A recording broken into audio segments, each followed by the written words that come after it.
Hello everyone and welcome back to Nursing Essentials. In today's video, this is going to be part 2 of our population health video.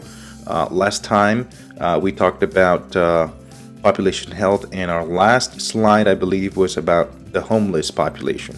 So in this video we're going to move on to the remaining topics we have, and again this is high yield information that is very likely to show up on your NCLEX examination. All right, so let's start by talking about socioeconomic disadvantage.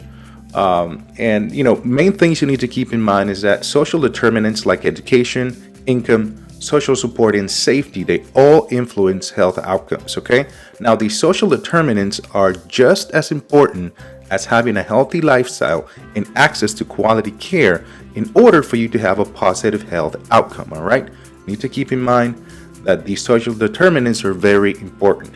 Now, populations who usually have low socioeconomic status, they usually engage in a more risky health behaviors. Again, probably due to lack of education, they don't know the risk, they don't know the consequences of the actions that they're taking, so they usually are involved in more risky behavior. Now, limited financial resources also increase the risk for chronic disease. Again, it comes back to probably not having enough information about how to prevent these diseases, and probably not having a good enough diet. And again, lack of education is going to be a big issue in this population, and that increases the risk for developing chronic diseases such as heart disease and diabetes, right? Also hypertension, right? Risk factors can affect children's health later in life. Again, socioeconomic disadvantage: if a child doesn't get enough nutrients early in life, he's going to be affected down the long run. Again, a few conditions come to mind. Remember, a child that doesn't really get enough food early in life cannot really develop that brain tissue properly. So, later in life, he might have cognitive problems, right? So this is what they're talking about here. Kids that usually don't get enough nutrients early in life, they don't grow as much, and this is also an issue because that growth is not coming back. If they miss it, that growth is not really coming back. So again, it has an impact later in life, right? So health considerations for this group, and this is what you need to keep in mind: social work services, assessment of at-risk behaviors, very important, and social service contacts to ensure that this population is getting adequate health care. All right, let's move on to intellectually disabled individuals. Now, intellectual disability increases the risk for very specific health conditions. All right, and we're going to try to mention a few here. Health disorders may go unnoticed due to unusual symptoms, leading to more issues later. Very important. Usually when they're sick, they don't usually present the usual symptoms that you would see in a disease process. So it's very important to keep that in mind, that they're sick and the symptoms might be unusual. Health communication challenges can make it hard to identify and manage healthcare needs, right? So communication, it's always key, but if they cannot really tell you what they're going through, it might be a little difficult for you to really identify the cues as to what is going on with that person. Now, this population may struggle to remember their medical history, requiring more time and varied questioning. All right, so for you to get a specific piece of information, you might need to go about it a few ways. You might need to ask the question in very different ways for you to get the same information. All right. Now, clients should be assessed for choking risk due to rapid eating, usually very common in this population, and behavior that may change due to health conditions, especially if they're taking some types of medication. Behavioral changes may be caused by conditions such as ear infections. Very important. Health considerations for intellectually disabled individuals will focus on safety, functional assessment, and behavioral interventions. So another population that gets special attention is battered individuals and victims of abuse or neglect. Healthcare professionals, you as a nurse, are often the first point of contact for victims of abuse or neglect. So it's very important that you learn how to recognize it early, because there's a responsibility to report abuse whenever you feel that it's happening. Child abuse can have long-lasting consequences. Very important. They might ask you about that on the exam. Women are usually more affected than men, and abuse or neglect can have physical, psychological, and behavioral effects. Children under 1 year of age are usually at high risk of neglect. Neglect simply means that they're not being taken care of correctly or enough. Okay? Usually a few things come to mind. For example, usually postpartum depression can play a role in this type of neglect.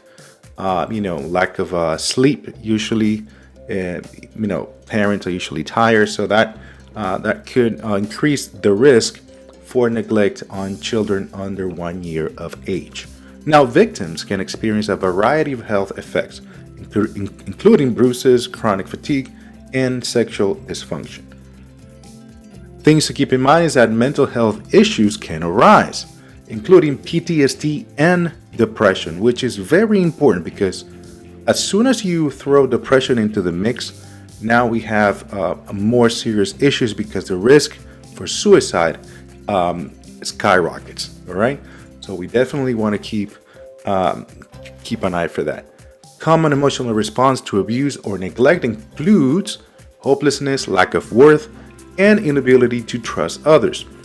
Usually, children who witness violence are prone to anxiety, depression, and school problems. Again, depression increases the risk for suicide, so very important to recognize it early. Healthcare professionals should prioritize safety, treat victims with compassion and respect, and provide the necessary medical and emotional support.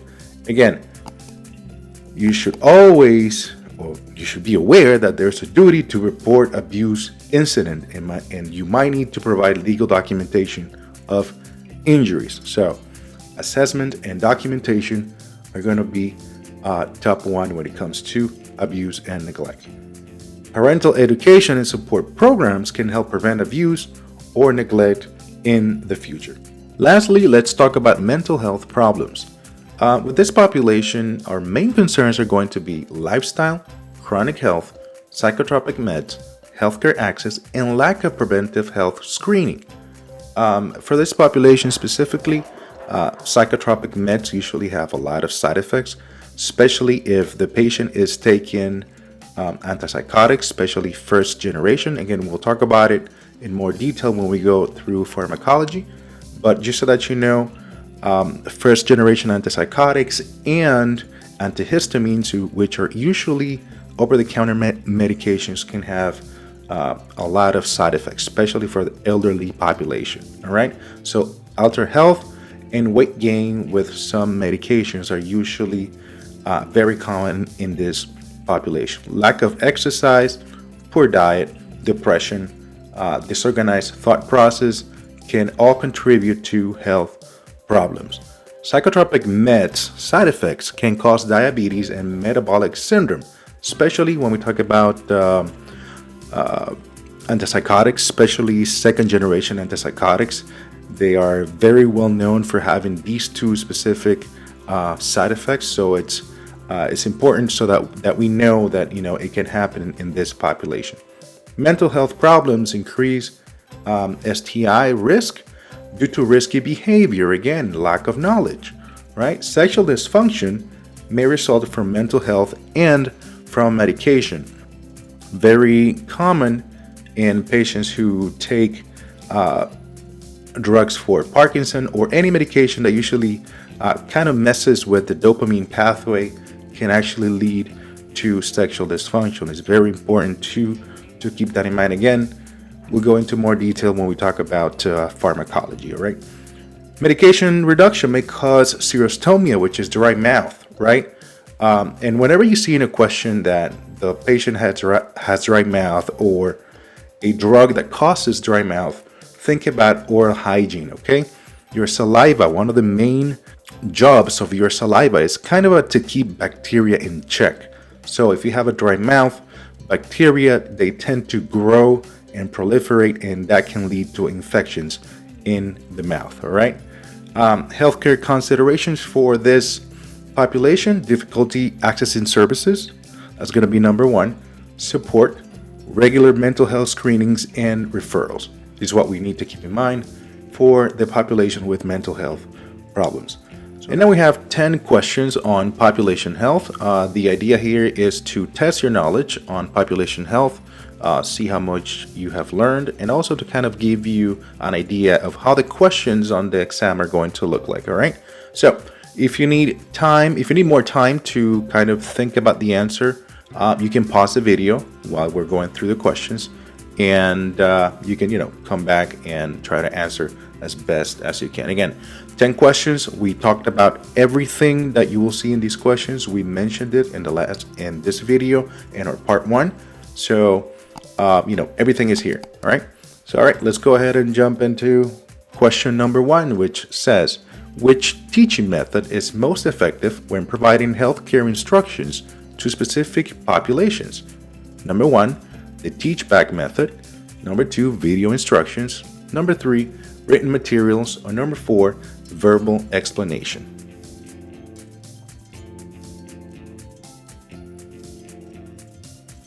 And if you said number 1, you would be correct. So when providing healthcare instructions to members of specific populations, the return explanation and demonstration, or the teach back method, is particularly important to ensure safety and mutual understanding.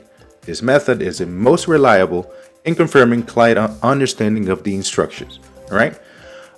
Video instructions, written materials, and verbal explanation, they're all helpful and may be incorporated with the teach back method. All right. Let's move on to the next question. Number 2, which is most appropriate when communicating with a transgender person? Option 1, using identified pronouns. Option 2, using their first name to address them. Number 3, using pronouns associated with their birth sex. Number 4, anticipating the client's needs and making suggestions.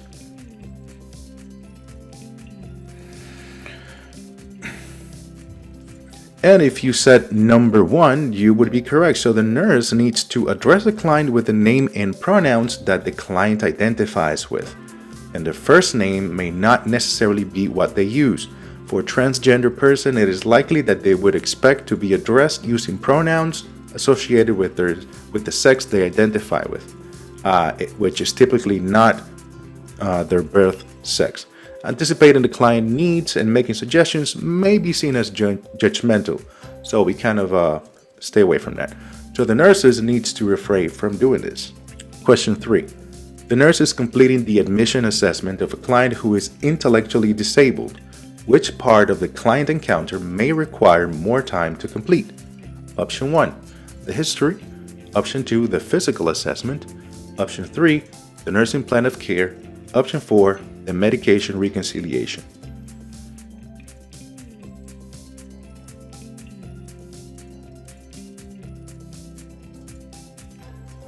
And if you answered 1, you would be correct. Intellectually disabled clients tend to have difficulty trying to remember their medical history. We talked about this.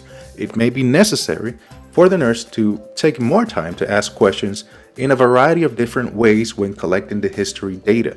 So the physical assessment, nursing plan of care, and medication reconciliation portions, although they rely on the history, they usually take less time because they require less client questioning. All right? Excellent. Next question. Number 4. The nurse planning care for a military veteran needs to prioritize nursing interventions targeted at managing which condition, if present, that commonly occurs in this population? Number 1, hypertension. Number 2, hyperlipidemia. Option 3, substance abuse disorder. Option 4, post-traumatic stress disorder. And of course, if you answer 4, you would be correct. PTSD or post-traumatic stress disorder is extremely common in this population. Identifying and treating mental health disorder assists in mitigating suicide risk. Treatment of comorbid conditions such as PTSD may also help to address any substance use disorder. Use of screening tools in identifying substance use disorder is also helpful.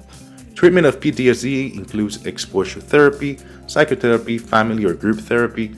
Hypertension and hyperlipidemia, they are important, but they're not the priority here, okay? The risk of suicide and other safety concerns associated with PTSD are the priority for this population. Excellent. Next question. Number 5, the nurse is volunteering with an outreach program to provide basic health care for homeless people. Which finding, if noted, must be addressed first? Option 1, blood pressure 154/72. Number 2, visual acuity of 20 out of 200 in both eyes. Number 3, random blood glucose levels of 206 milligrams per deciliter. Option 4, complaints of pain associated with numbness and tingling in both feet.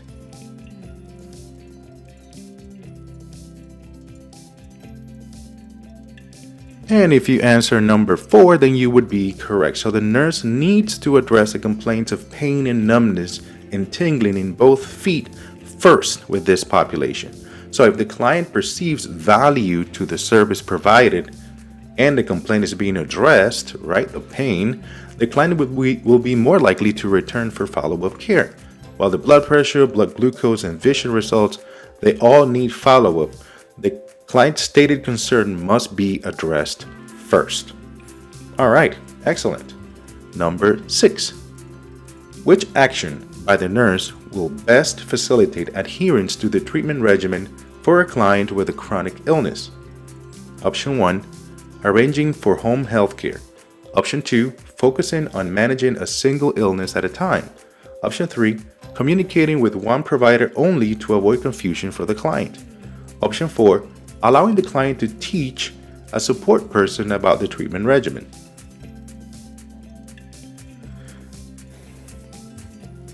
If you answer number 1, you would be correct. Nursing follow-up visits are important in promoting health for individuals with chronic illness. Therefore, arranging for home health care is an important strategy. Now, focusing on a single illness does not effectively manage an individual with multiple chronic diseases. Rather, the big picture needs to be understood in managing these clients. Interprofessional collaboration, of course, is important in safely managing these individuals with chronic diseases and often involves consulting with specialist providers. Now, the nurses play a key role in facilitating communication between providers and specialists. Remember that. Inclusion of the client and support person in healthcare decisions helps to increase adherence to a complex healthcare system. So in this case, the nurse should be the facilitator of this communication. All right, excellent. Next question. Number 7. The nurse working in a correctional facility is caring for a new prisoner. The client asks about health risks associated with living in a prison. How would the nurse respond? Number 1. Healthcare is very limited in the prison setting. Option 2. Living in a prison isn't different than living at home. Option 3. Living in a prison can predispose a person to different health conditions. Option 4. Living in a prison is similar to living in a condominium complex or dormitory.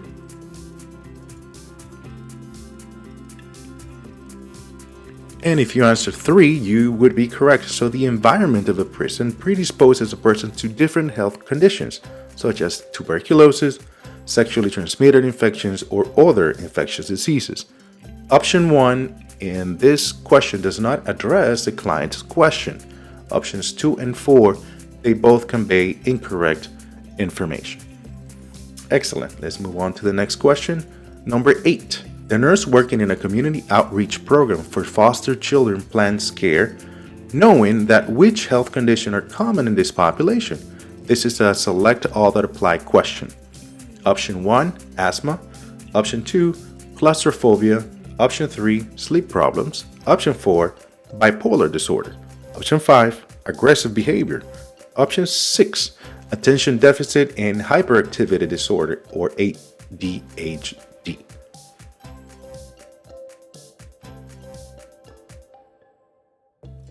And if you picked 3, 4, 5, and 6, you would be correct. So foster children are at risk for a variety of health conditions, including ADHD, aggressive behavior, anxiety disorder, bipolar disorder, depression, mood disorder, post-traumatic stress disorder or PTSD, reactive detachment disorder, sleep problems, and personality disorder. Asthma and claustrophobia are not specifically associated with foster children. Great job. Let's move on to the next one. Number 9.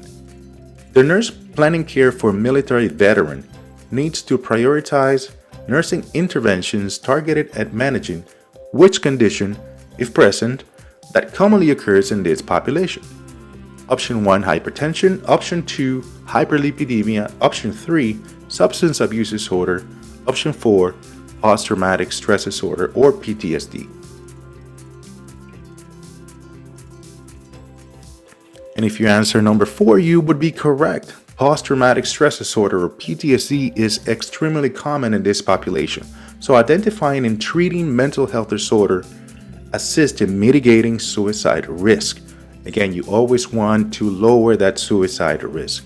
Treatment of comorbid conditions such as PTSD may also help address any substance use disorder. Use of screening tools in identifying substance use disorder is helpful. Treatment of PTSD, of course, includes exposure therapy, psychotherapy, and/or family and group therapy. We've seen this before. Excellent. Move on to the next question. Number 10. The nurse caring for a refugee considers which healthcare need a priority for this client. Option 1, access to housing. Option 2, access to clean water. Option 3, access to transportation. Option 4, access to mental health care services.